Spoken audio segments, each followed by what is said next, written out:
these legal norms should change in accordance with the changing world.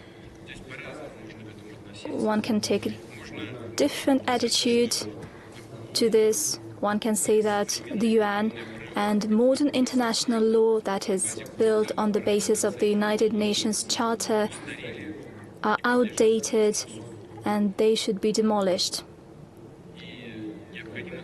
And it is necessary to come up with something new. But sure, there is a risk that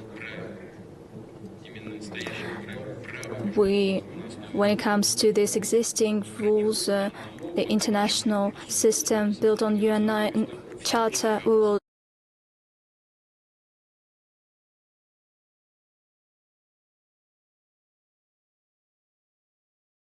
destroy that and not create anything new, and the chaos would emerge. Indeed, it's already happening, but if we put the UN Charter to trash and not replace it with anything, chaos is inevitable and it could lead to serious repercussions. That is why I believe that we need to opt for changing the international law in line with the requirements and demands of today, and in accordance with the changes in the situation in the world. In this sense, certainly in the UN Security Council, such countries should be represented that are acquiring significant clout in international affairs, and due to their potential, they have an opportunity to contribute to resolving international issues. What countries am I talking about? India, more than 1.5 billion people live in India. Over 7% GDP growth, 7.4 or 7.6%. That is a giant in the world. Indeed, there are a lot of people there who need assistance and help, but nevertheless, high-tech export is growing exponentially.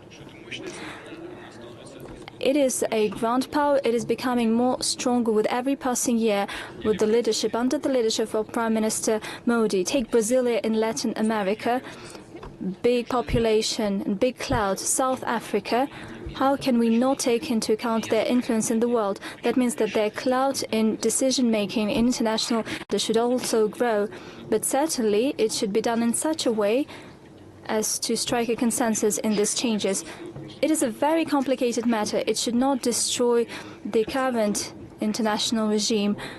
It is a very complicated matter, but I believe that we should move towards this.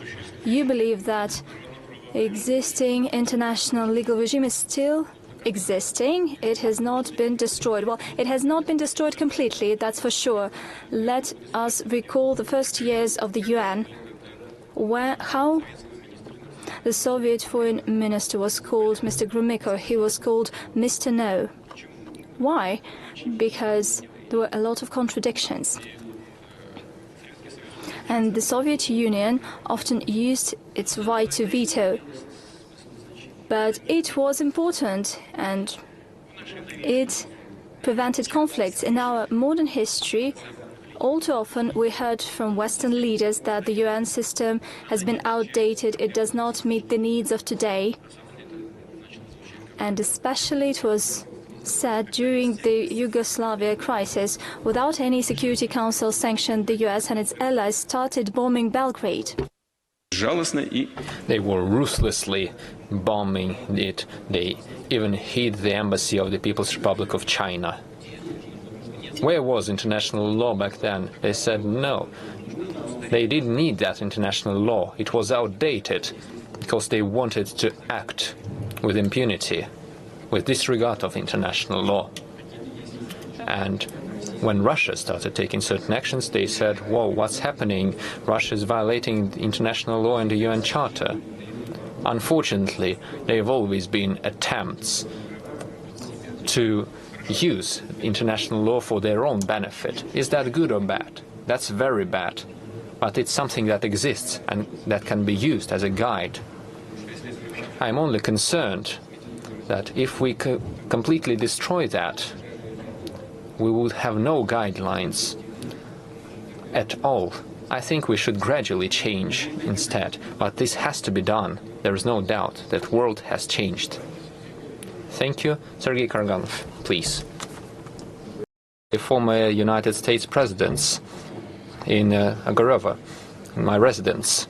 I was saying this jokingly, of course, as we were looking at the map of the Russian Federation. We all know, and I repeat, that Russia is still the world's largest country in terms of territory. But speaking more seriously, first of all, we're talking about this civilizationally, since there are numerous Russian compatriots in the world. The Russian world is a global phenomenon, and the Russian language is one of the official languages of the United Nations. We had a meeting with the Latin American parliamentarians, and we learned that there are 300,000 Russian compatriots in Latin America. There are many compatriots in all the other regions, in Asia, in Africa, in North America, everywhere. Speaking more seriously, in a civilizational sense, of course there are no borders for Russia, just like there are no civilizations or no borders for any other civilizations like India and China. Take a look how many Chinese people are living all over the world, or how many Indians are living all over the world.